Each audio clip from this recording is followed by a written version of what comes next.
Aloha! This is part 2 introduction from A Course in Miracles with Hope Johnson. Words will mean little now. We use them but as guides on which we do not now depend. For now we seek direct experience of truth alone. The lessons that remain are merely introductions to the times in which we leave the world of pain and go to enter peace. Now we begin to reach the goal this course has set and find the end toward which our practicing was always geared. Now we attempt to let the exercise be merely a beginning, for we wait in quiet expectation for our Father, our God and Father. He has promised he will take the final step toward himself, and we are sure his promises are kept. We have come far along the road, and now we wait for him. We will continue spending time with him each morning and at night, as long as makes us happy. We will not consider time a matter of duration now. We use as much as we will need for the result that we desire. Nor will we forget our hourly remembrance in between, calling to God when we have need of him, as we are tempted to forget our goal. We will continue with a central thought for all the days to come, and we will use that thought to introduce our times of rest and calm our minds at need. Yet we will not content ourselves with simple practicing in the remaining holy instants, which conclude the year that we have given God. We say some simple words of welcome and expect our Father to reveal himself as he has promised. We have called on him, and he has promised that his Son will not remain unanswered when he calls his name. Now do we come to him with but his word upon our minds and hearts, and wait for him to take the step to us that he has told us through his voice that he would not fail to take when we invited him. He has not left his Son in all his madness, nor betrayed his trust in him. Has not his faithfulness earned him the invitation that he seeks to make us happy? We will offer it, and it will be accepted. So our times with him will now be spent. We say the words of invitation that his voice suggests, and then we wait for him to come to us. Now is the time of prophecy fulfilled. Now are all ancient promises upheld and fully kept. No step remains for time to separate from its accomplishment. For now we cannot fail. Sit silently and wait upon your Father. He has willed to come to you when you have recognized it is your will he do so. And you could have never come this far unless you saw, however dimly, that it is your will. I am so close to you we cannot fail. Father, we give these holy times to you in gratitude to him who taught us to leave the world of sorrow in exchange for its replacement, given us by you. We look not backward now, we look ahead and fix our eyes upon the journey's end. Accept these little gifts of thanks from us as through Christ's vision we behold a world beyond the one we made, and take that world to be the full replacement of our own.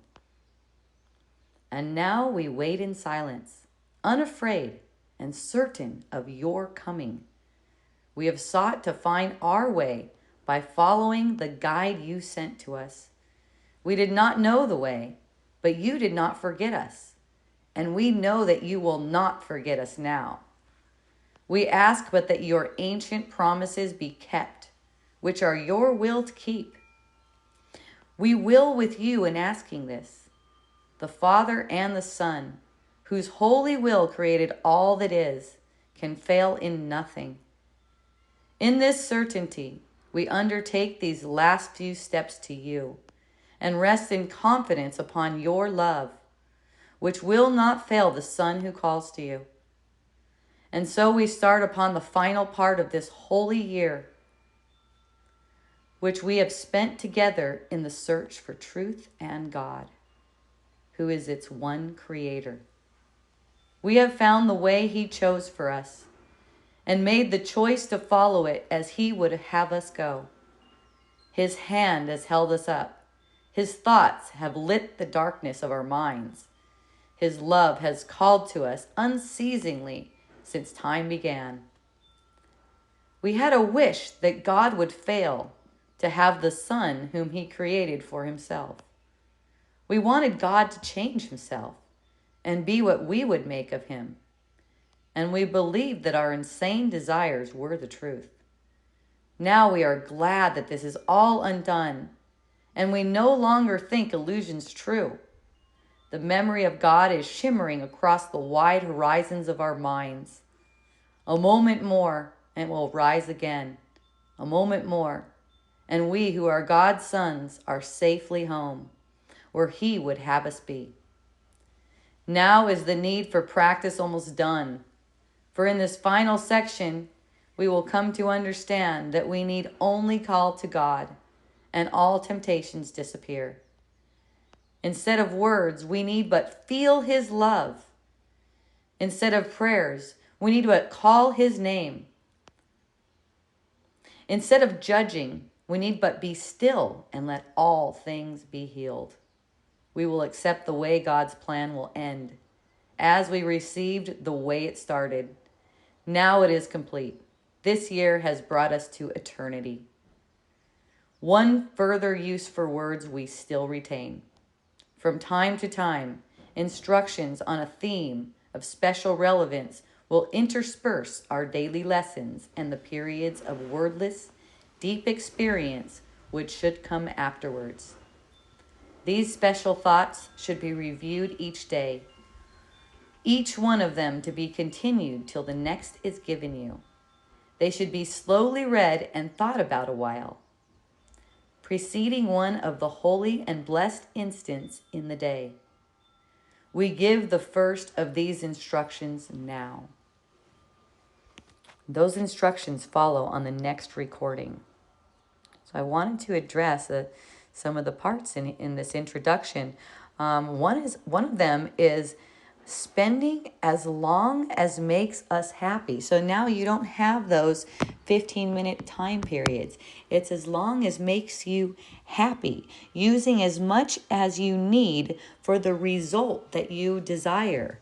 That's that connection with God, receiving God's love.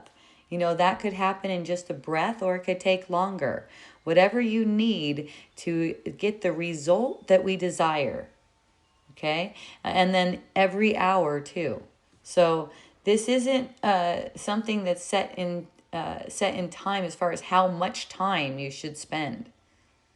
It's a matter of being in that space where, you know, you're in a space of asking instead of acting. Where would you have me be? Who would you have me see? What would you have me say? You know, asking in that way. When you're in that state of asking, and also asking, what is this for?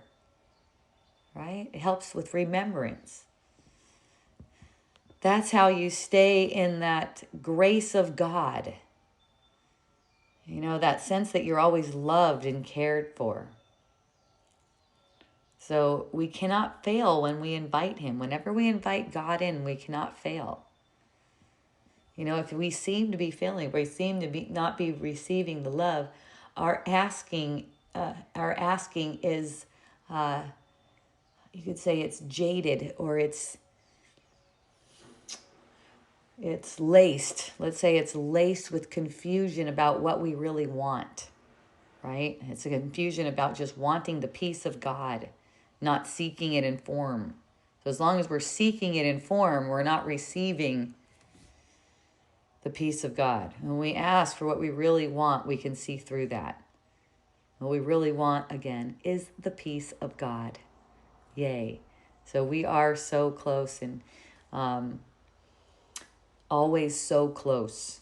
Let's say that. We're always so close, because time is an illusion. And when we are willing to see beyond the confines that we set up in time, beyond these structures, beyond this armor that we set up, that's when we're automatically, instantly home. And each instant is a holy instant. So each instant we can feel and be at home as we choose it, as we start to choose it more and more. Waiting in silence, unafraid of what's going to come. If you feel fear arising, and that's really common, because this is pointing to your worthiness, which is heavily guarded by an ego, which is the basis of our false identity, this unworthiness. So love is so powerful, it burns all of that away. And of course, the ego is afraid of that. So, waiting in certainty that we have nothing to be afraid of. Let the thought of God just light up and keep lighting up the darkness in our mind. Yay. So let's proceed to the next recording. And that one is called, What is Forgiveness? Yay.